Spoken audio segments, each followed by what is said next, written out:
ಅಜಿಂ ಪ್ರೇಮ್ಜಿ ಕಾಲೇಜಿನಲ್ಲಿ ಎಬಿವಿಪಿ ವಿದ್ಯಾರ್ಥಿಗಳು ಪ್ರತಿಭಟನೆಯನ್ನ ಮಾಡಿದ್ರು. ಪ್ರಮುಖವಾಗಿ ದೇಶ ವಿರೋಧಿ ಚಟುವಟಿಕೆಗಳನ್ನ ಮಾಡ್ತಾ ಇದ್ದಾರೆ ಅನ್ನೋದು. ಈ ಬಗ್ಗೆ ಮಾತನಾಡಲಿಕ್ಕೆ ನಮ್ಮ ಜೊತೆ ಮೇಲ್ಮನೆ ವಿಪಕ್ಷ ನಾಯಕರಾದಂತಹ ಛಲವಾದಿ ನಾರಾಯಣ ಸ್ವಾಮಿ ಅವರಿದ್ದಾರೆ. ಅವ್ರನ್ನ ಮಾತಾಡ್ತಾ ಹೋಗ್ತೀನಿ. ಸರ್, ಇತ್ತೀಚೆಗೆ ವಿಧಾನಸೌಧದಲ್ಲಿ ಪಾಕಿಸ್ತಾನ್ ಜಿಂದಾಬಾದ್ ಅಂದ್ರು, ಇದುವರೆಗೂ ಕ್ರಮ ಆಗಿಲ್ಲ. ಸೊ ಈ ತರದ ಅನೇಕ ವಿಚಾರಗಳನ್ನು ಗಮನಿಸಬಹುದು. ಆದ್ರೆ ಕಾಲೇಜೊಂದರಲ್ಲಿ ದೇಶದ ಸೈನಿಕರ ವಿರುದ್ಧವಾಗಿ ಒಂದು ಕಾರ್ಯಕ್ರಮವನ್ನು ಆಯೋಜಿಸ್ತಿದ್ದಾರೆ. ಸೈನಿಕರು ಅತ್ಯಾಚಾರಿಗಳು, ಈ ರೀತಿಯಾದಂಥ ಒಂದಷ್ಟು ಕಾರ್ಯಕ್ರಮಗಳನ್ನು ಆಯೋಜನೆ ಮಾಡಿದ್ರು ಅನ್ನೋಂಥ ಆರೋಪವನ್ನು ಹೊತ್ತಿಸಿ ಇವತ್ತು ನಿನ್ನೆ ಎಬಿವಿಪಿ ವಿದ್ಯಾರ್ಥಿಗಳು ಮುತ್ತಿಗೆ ಹಾಕಿದ್ರು. ಅವ್ರನ್ನ ಬಂಧನ ಕೂಡ ಮಾಡಿದ್ರು. ನೋಡಿ, ಈ ಸರ್ಕಾರವೇ ಇವತ್ತು ದೇಶದ್ರೋಹ ಕೆಲಸ ಮಾಡ್ತಕ್ಕಂಥವರಿಗೆ ಪ್ರೋತ್ಸಾಹ ಕೊಡ್ತಕ್ಕಂಥದ್ದನ್ನು ನಾವು ಗಮನಿಸ್ತಾ ಬಂದಿದ್ದೇವೆ. ಅವರ ರಾಜ್ಯಸಭಾ ಚುನಾವಣೆಯ ಸಂದರ್ಭದಲ್ಲಿ ದೇಶದ್ರೋಹದ ಸ್ಲೋಗನ್ಗಳನ್ನ ಕೂಗಿದ್ದಾರೆ. ಪಾಕಿಸ್ತಾನಿಗೆ ಜಿಂದಾಬಾದ್ ಅನ್ನ ವಿಧಾನಸೌಧದ ಒಳಗಡೆ ಕರೆದಿದ್ದಾರೆ, ಹೊರಗಡೆಯೂ ಅಲ್ಲ. ಏನು ಅವರ ಮೇಲೆ ಕ್ರಮ ಏನಾಯ್ತು?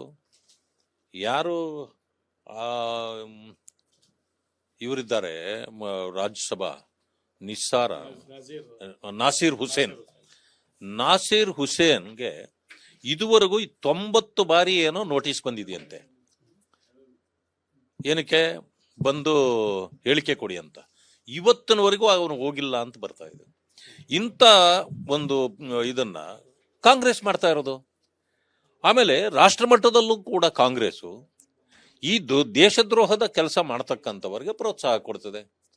ಈಗ ಇಂಥವುಗಳನ್ನ ಗುರುತಿಸಿ ಎಬಿವಿಪಿ ಸ್ಟೂಡೆಂಟ್ಸು ಇವತ್ತು ಆನೇಕಲ್ನ ಪ್ರೇಮ್ಜಿ ಅವರ ಕಾಲೇಜಿನಲ್ಲಿ ಈ ರೀತಿ ಸೈನಿಕರ ವಿರುದ್ಧವಾಗಿ ಘೋಷಣೆಗಳನ್ನು ಕೂಗೋದು, ಅವರು ಒಂದು ರೀತಿಯ ಅತ್ಯಾಚಾರಿಗಳು ಅಂತಲೂ ಅಥವಾ ಈ ದೇಶಕ್ಕೆ ಇಂಥವರ ಅವಶ್ಯಕತೆ ಇಲ್ಲ ಅನ್ನೋದು, ಆಮೇಲೆ ಜಮ್ಮು ಕಾಶ್ಮೀರದಲ್ಲಿ ನಡೀತಕ್ಕಂಥ ಚಟುವಟಿಕೆಗಳು, ಇಂಥವುಗಳಿಗೆ ಅಲ್ಲಿ ಈ ಸೈನಿಕರು ಬೇಡ ಅನ್ನೋದು, ಈ ರೀತಿಯ ಚಟುವಟಿಕೆಗಳನ್ನು ಕೆಲವರು ಮಾಡಲಿಕ್ಕೆ ಪ್ರಾರಂಭ ಮಾಡಿದ್ದಾರೆ. ಇವ್ರು ಯಾರಂದ್ರೆ they have called as naxalites ಅಂದ್ರೆ ಅರ್ಬನ್ ನಕ್ಸಲೈಟ್ಸ್. ಈಗೇನಾಗಿದೆ, ಕಾಂಗ್ರೆಸ್ನ ಜೊತೆಯಲ್ಲಿ ಈ ಅರ್ಬನ್ ನಕ್ಸಲೈಟ್ಸ್ ಸೇರ್ಕೊಂಡ್ಬಿಟ್ಟಿದ್ದಾರೆ ಈ ಕಮ್ಯುನಿಸ್ಟ್ಗಳೆಲ್ಲ. ಅವರು ಕಾಂಗ್ರೆಸ್ನವ್ರು ಏನ್ ಮಾಡ್ತಾವ್ರೆ, ಅವರಿಗೆ ಸಂಪೂರ್ಣ ಪ್ರೋತ್ಸಾಹವನ್ನು ಕೊಡ್ತಾ ಇದ್ದಾರೆ. ಯಾಕಂದ್ರೆ ಅವರಿಬ್ಬರ ಮನಸ್ಥಿತಿ ಒಂದೇ ಇದೆ. ಇದನ್ನ ನಾವು ಸ್ವಲ್ಪ ನಿಗ್ರಹಿಸಲೇಬೇಕು. ಆ ಕಾರಣದಿಂದ ಈಗ ಎಬಿವಿಪಿ ಕಾರ್ಯಕರ್ತರು ಇಂತಹ ಚಟುವಟಿಕೆಗಳನ್ನು ತಡೆಯತಕ್ಕಂಥ ಕೆಲಸವನ್ನು ಮಾಡಿದ್ದಾರೆ. ಇದು ಇಲ್ಲಿ ಮಾತ್ರ ಅಲ್ಲ, ಇನ್ನು ಧಾರವಾಡ ಆ ಭಾಗಗಳಲ್ಲೂ ಕೂಡ ಮೊನ್ನೆ ಇತ್ತೀಚೆಗೆ ಆಗಿತ್ತು, ಅಲ್ಲಿಯೂ ಕೂಡ ಇದೇ ರೀತಿ ಗಲಾಟೆಗಳಾಗಿದೆ. ಈ ಕೆಲಸವನ್ನ ಎಬಿವಿಪಿ ಕಾರ್ಯಕರ್ತರು ಮಾಡ್ತಿದ್ದಾರೆ. ಇವರನ್ನ ತಡೀಬೇಕು ಅನ್ನೋ ಉದ್ದೇಶದಿಂದ ನಿನ್ನೆ ಅವರ ಮೇಲೆ FIRಗಳಾಕಿ ರಾತ್ರಿ 3 ಗಂಟೆವರೆಗೂ ಅವರನ್ನ ಹಿಡಿದಿಟ್ಕೊಂಡು ಮತ್ತೆ ಜಡ್ಜ್ ಹತ್ರ ಹೋದಾಗ ಅವರು ಬೇಲ್ ಕೊಟ್ಟು ಕಳಿಸಿದ್ದಾರೆ. ಇಂಥದ್ದು ಚಟುವಟಿಕೆಗಳು ಈ ಸರ್ಕಾರ ಏನು ಪ್ರೋತ್ಸಾಹ ಕೊಡ್ತದೆ ಅಥವಾ ಯಾರು ಈ ಚಟುವಟಿಕೆಗಳನ್ನು ಮಾಡ್ತಾರೆ ಅದನ್ನು ನಾವು ವಿರೋಧಿಸ್ತೇವೆ. ಸರ್, ಒಂದು ಕಡೆ ದೇಶದ ಸೈನಿಕರು, ಮತ್ತೊಂದು ಕಡೆ ವಿದ್ಯಾರ್ಥಿಗಳು ಒಳ್ಳೆಯ ಸಂದೇಶವನ್ನು ಕೊಡಬೇಕಾಗಿರ್ತಕ್ಕಂಥ ಕಾಲೇಜುಗಳಲ್ಲಿ ಈ ರೀತಿಯಾದಂಥ ಕಾರ್ಯಕ್ರಮಗಳ ಆಯೋಜನೆ ಸರಿಯಲ್ಲ. ವಿದ್ಯಾರ್ಥಿಗಳು ಅಂತಂದ್ಮೇಲೆ ಅವ್ರಿಗೆ ಎಲ್ಲಾ ರೀತಿಯಾದಂಥ ಮಾಹಿತಿಗಳು ಕೊಡ್ಬೇಕು, ನಿಜ. ಆದ್ರೆ ಈ ರೀತಿಯಾದಂಥ ಕಾರ್ಯಕ್ರಮ ಆಯೋಜನೆ ಮಾಡುವಂಥದ್ದಕ್ಕೆ ಎಷ್ಟು ಸರಿ ಮತ್ತು ಇಂಥದಕ್ಕೆ ಅವಕಾಶ ಮಾಡ್ಕೊಡ್ಬೇಕು? ಯಾಕಂದ್ರೆ ಅಜಿಂ ಪ್ರೇಮ್ಜಿ ಅಂತಂದ್ರೆ ಬಹಳ ದೊಡ್ಡ ಹೆಸರಿದೆ. ಸೊ ಅಂತ ಕಾಲೇಜ್ನಲ್ಲಿ ಯಾಕೆ ಪರ್ಮಿಷನ್ ಕೊಟ್ರು? ನೋಡಿ, ಅಜಿಂ ಪ್ರೇಮ್ಜಿ ಅವರು ಇದು ಕೊಟ್ಟಿದ್ದಾರೆ ಅಂತ ನಾನು ಹೇಳೋದಿಲ್ಲ. ಅವರು ಒಳ್ಳೇದನ್ನೇ ಮಾಡಬೇಕು ಅಂತೇಳಿ ಅನಿಸಿಕೆ ಅವ್ರದ್ದು ಇರುತ್ತದೆ. ಬಟ್ ಅಲ್ಲಿ ಆ ಕ್ಯಾಂಪಸ್ ಅನ್ನ ದುರುಪಯೋಗ ಪಡಿಸ್ಕೊಂಡವ್ರು ಯಾರು? ಇಂಥ ಚಟುವಟಿಕೆಗಳಿಗೆ ಅವಕಾಶ ಕೊಟ್ಟ ವ್ಯಕ್ತಿ ಯಾರು? ಅಥವಾ ಇದನ್ನ ಅಲ್ಲಿ ಮಾಡಬೇಕು ಅಂತೇಳಿ ಯೋಚನೆ ಮಾಡಿದವ್ರು ಯಾರು? ಸರ್ಕಾರ ಇಂಥವುಗಳಿಗೆ ಪ್ರೋತ್ಸಾಹ ಯಾಕೆ ಕೊಡ್ತದೆ?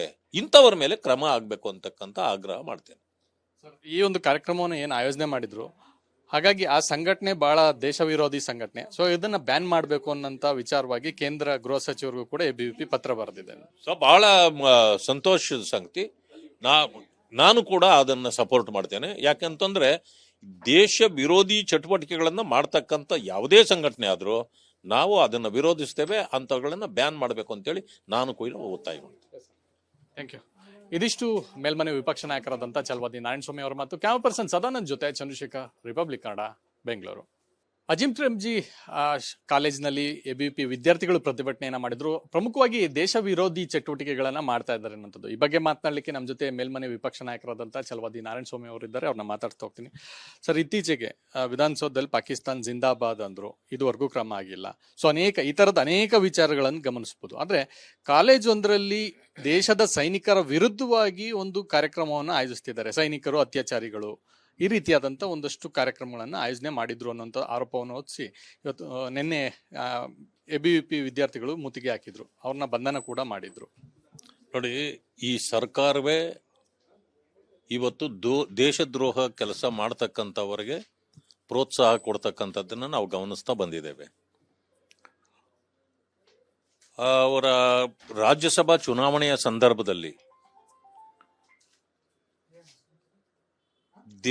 ದೇಶದ್ರೋಹದ ಸ್ಲೋಗನ್ಗಳನ್ನ ಕೂಗಿದ್ದಾರೆ. ಪಾಕಿಸ್ತಾನಿಗೆ ಜಿಂದಾಬಾದ್ ಅನ್ನ ವಿಧಾನಸೌಧದ ಒಳಗಡೆ ಕರೆದಿದ್ದಾರೆ, ಹೊರಗಡೆಯೂ ಅಲ್ಲ. ಏನು ಅವರ ಮೇಲೆ ಕ್ರಮ ಏನಾಯ್ತು? ಯಾರು ಇವರಿದ್ದಾರೆ ರಾಜ್ಯಸಭಾ ನಾಸೀರ್ ಹುಸೇನ್ಗೆ ಇದುವರೆಗೂ 90 ಬಾರಿ ಏನೋ ನೋಟಿಸ್ ಬಂದಿದೆಯಂತೆ.